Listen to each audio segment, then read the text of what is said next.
With the bulk of the Korean Navy gone, the Japanese don't think this is going to be a problem. But it is.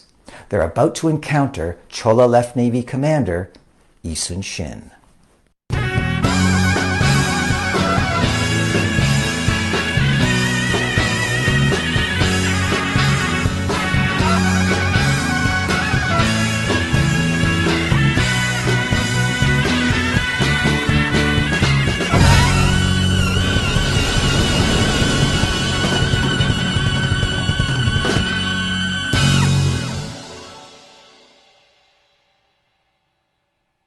Okay, so both Gyeongsang navies are gone.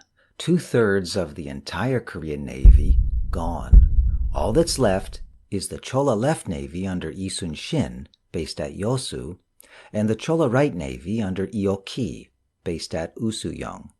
Shin, 47 years old, he's the senior commander, so he's in charge. It takes 2 days for the first confused reports of the invasion to reach Shin at Yosu. After that, it's a flood of bad news. Busan has fallen.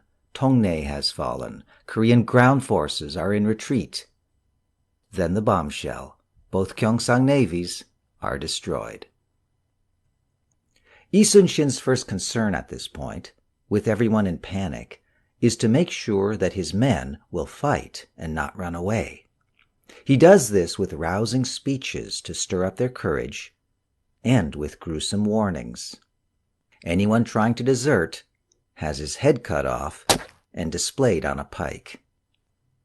Finally, Yi gets orders from Seoul freeing him from guarding the Chola coast to attack the Japanese to the east.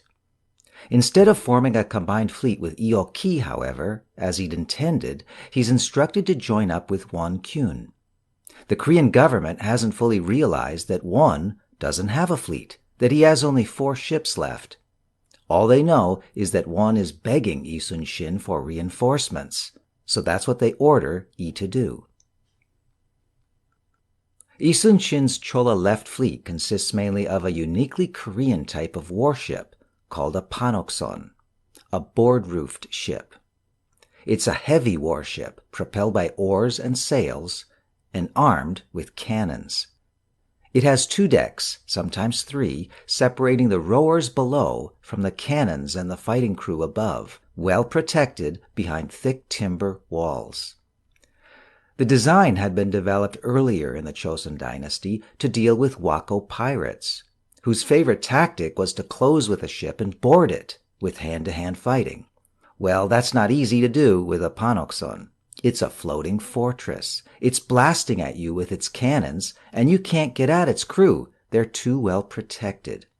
Shin's Chola Left Navy has 39 ships of this general type. When they rendezvous with Won-kyun, Won's 4 ships brings their combined fleet to 43. Okay, it's June 16th, 1592. Shin receives word of Japanese ships at Okpo. He leads the fleet east around Koje Island to find more than 50 vessels anchored in the harbor. Their crews are ashore, looting and burning, and at first they don't see the approaching Koreans through the smoke. When they do, many of the Japanese run off into the hills. They put up only minor resistance as Yi's fleet enters the harbor and destroys 26 ships. Over the next 2 days, the Koreans track down and destroy 5 more Japanese ships at Happo and 13 at Chokchinpo. Now, just to be clear, these vessels that the Koreans are destroying, they're not warships. They're mostly transports.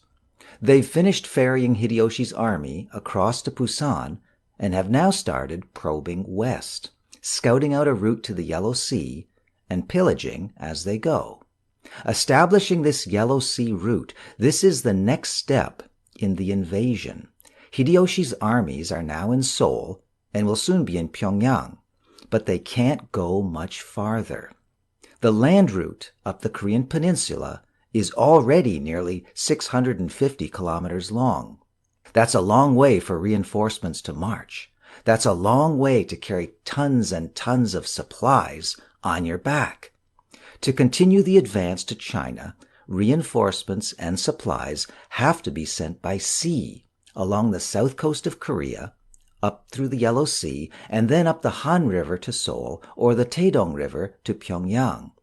To conquer China, the Japanese must have this seaborne supply route. So, where's the Japanese Navy?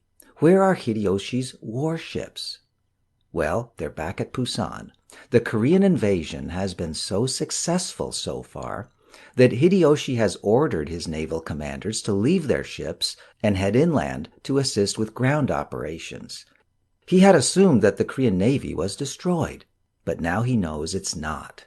It just sunk 40 of his ships. So he orders his naval commanders back to Pusan to finish off the Korean Navy. In fact, they're already on their way. They've heard the news too. The Korean fleet, meanwhile, is back at its home ports, resting and rearming and waiting for the next Japanese move. When it comes, it's a shock. Enemy ships have been spotted at Sachon, practically on the Chola border. Isun Shin immediately sets out to stop them. He's now added a new warship to his fleet. Just one, but it's deadly. It's called a Kobukson, a turtle ship. It was built by I's master shipwright, Na Dae-yong, based on an almost forgotten Korean design dating back nearly 200 years. It's like a panokson, rowers on the lower deck, cannons and fighting crew above, but the top deck isn't open. It's covered with a roof, studded with spikes. The Kobukson is therefore even more impregnable to attack, its crew fully protected. If the panokson is a floating fortress, the Kobukson is a floating tank. Isun Shin leads his fleet east again from Yosu on June 8, 1592. He's in command aboard one of his panokson, atop a pavilion so that he'll be visible to all his ships. Na Dae-yong captains the Kobukson. They rendezvous with Wonkyun and proceed to Sachon. They find a mass of Japanese ships in the harbor, including 12 warships, the first E has encountered. He decides against a direct attack. He doesn't want to expose his ships to fire from the fortifications the Japanese have built on the hill overlooking the harbor, and he doesn't want to risk running aground in the ebb tide. Instead, he makes a tentative approach, then pulls back, as if retreating. This draws the Japanese out. They pursue the Koreans into open water. That's when E orders his ships to turn around and attack. This time the Japanese put up a serious fight. Isun Shin, exposed in his high pavilion, is wounded, a musket ball piercing his shoulder. For the Japanese, though, it's a losing battle. Their muskets are of little use against the Koreans in their panokson and kobukson, blasting away with their cannons. The Battle of Sachon is another resounding Korean victory, and Isun Shin, he's still on his feet. The Koreans proceed to Tangpo, where more Japanese ships have been reported. It's another fighting squadron under Kurushima Michiyuki and includes 21 warships. The Koreans attack and overwhelm them. Korean accounts say that Kurushima was killed and his head cut off. Japanese accounts say he retreated to a nearby island after the defeat and committed suicide, cutting open his belly. Either way, he's dead. For the next 2 days, the Koreans scour the north coast of Koje Island, looking for more enemy ships. The Chola Right Navy under Ioki finally catches up with them on June 12th, bringing the combined Korean fleet to 51 large warships plus a couple dozen smaller fighting craft. Then, on June 13th, they get a report. Japanese ships at Tanghangpo. There are 26 of them, 9 of them large warships, painted black. The Koreans can't form a battle line in the confines of the harbor, so Isun Shin arranges his ships in a circle, taking turns to sweep in and fire their cannons. After battering the Japanese like this for a while, E pulls back, feigning retreat just like he did at Sachon, coaxing the Japanese